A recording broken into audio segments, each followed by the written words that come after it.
First up, how's everyone looking? Is Matt Leckie right to start this weekend? Yeah. So he has 2 big weeks. We did a little bit extra work with him. We had a inter-club match on Friday. Everyone that participated, not all of them participated, did really well. So at this moment, we just finished the training session. Leckie is looking good to start. But we got one more session in Sydney tomorrow. So fingers crossed everything goes to the plan and he can help us from the beginning. What about Valon, Rado? You gave him a rest against the Wanderers. Is he fit to contribute as well? Yes. Yeah, he had a problem with his hip. This is some long-term issue that he's got. He's soldiered on throughout the season with that, and we decided to look after him. He's another one who had a cracking game on Friday, cracking week this week. So, he is putting his hand up to start on Friday. We'll see how they all respond tomorrow when after the training session, when we do the final assessment from a medical point of view. There are a few problems, a couple tight hamstrings, a couple sore backs, but nothing major that should influence who can start and who can't start, unless something goes wrong in the next 24 hours. You've got Sydney FC, Rado. Were you expecting that? I mean, I imagine most people would have been expecting you to play the Wanderers this week. Were you taken aback that it's now, a trip to Sydney, but against the Sky Blue half? Yeah, to be honest, we were hoping it's going to be Wellington, so we don't have to go to Sydney, and we can play game on Sunday, have a short turnaround. But it is Sydney, and the game against us, Western Sydney Wanderers, they were quite good. They were excellent. Leading into this final part of the season, Western Sydney Wanderers, they looked really good. They were dominating the teams. They were freely scoring goals. Borrello was like world-class player. Their signings are starting to fit into the structure and everything. So I was a bit surprised, but if you remember, Sydney FC had fantastic second half against Western Sydney Wanderers, and I think they won the right to play semi-final in that second half, which is hard to do it in away game, but they were excellent, and they are still a little bit underdone with some of their key players missing and having some knocks and injuries.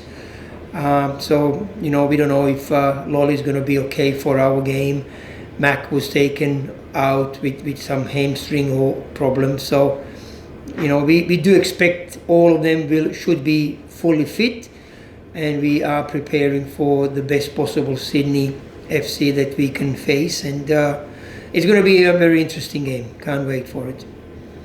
Rado, Jamie said yesterday that this Sydney FC team, there's been some changes, but they've still got so many players like Wilco, Lafondra, Sarah, all these guys who have played a lot of finals, know how to make these sort of sudden death games count. How do you make sure you don't underestimate them and be wary of what they can do? Well, to be honest, me personally, I would like us to treat this game as a grand final, because if we make the grand final, then today is going to be Friday. We're going to have this talk. Regardless if we are in Sydney or if we are here, and then we are preparing for Saturday grand final, and you need to win that grand final game. So in my mind, we need to win the game on Friday, so then we are ready for the grand final, keeping in mind that we know that we're going to play another game in Melbourne, regardless of how this game goes. But let's prepare, treat this game as a grand final, and we need to win this game to win something, win the trophy. So that is in my mind. I haven't spoken to players about that, but we'll talk to them about that just before the game, so that we give everything that we've got. We treat this game one-off, and we try to do our best on the day. Is it like a dress rehearsal, Rado? Like you know that if you make the grand final in a couple of weeks, you're going to have to do the travel. Correct. So this is exactly like that. Sorry, my English is not as good. Dress rehearsal, I like that. But yeah, so this is as I said, this is how I look at this game. Because obviously the grand final will be in Sydney, we have to do it all over again if we are in that game. And you have to win that game. So there's no game back in Melbourne a week later. So it is a dress rehearsal, and hopefully we can win this game and prepare ourselves the best we can for the grand final. Hi Rado, Mitch Burke from the Sanctum here. So obviously you coached the City women last year. Are there any lessons from your finals campaigns with the women you learnt, and anything in particular you think you'll be able to kind of transfer over the men's game on Friday? Look, if you remember last season, I think we were 2-0 up against Sydney FC women's team, and they scored 2-2, and I think it went to extra time. We had a couple of players sent off, so if anything, you need to make sure that everyone does their job. It is going to be a game away. It's going to be much more supporters than what it was against Sydney FC in the women's competition. But once they score that equalise, the supporters were just taking them over the line in the extra time, and there won't be extra time 2 days from now. The extra time will be here in Melbourne, so then it's going to be our advantage if it comes to that. But you really need to be able to manage the game. You need to control the game. And we are very good in controlling the game when we keep possession. We would like to keep possession in opponent's half, where we can also not just keep possession, but we can also create some goal scoring opportunity and score goals. I think that would be the main thing that I've learned from that game.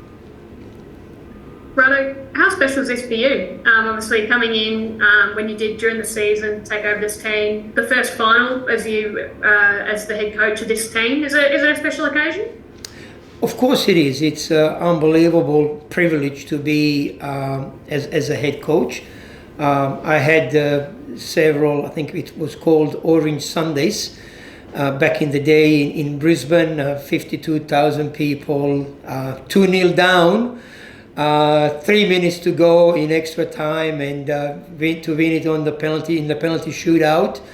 Anything is possible. You can never write off, especially the home team in those situations, and that's why I would like us to treat this game as a rehearsal, because it is important that you kill off this game before the home crowd gets behind the home team in the grand final, because it's much easier to play once you get 15, 20, 30,000 people are screaming, and helping you to get over the line.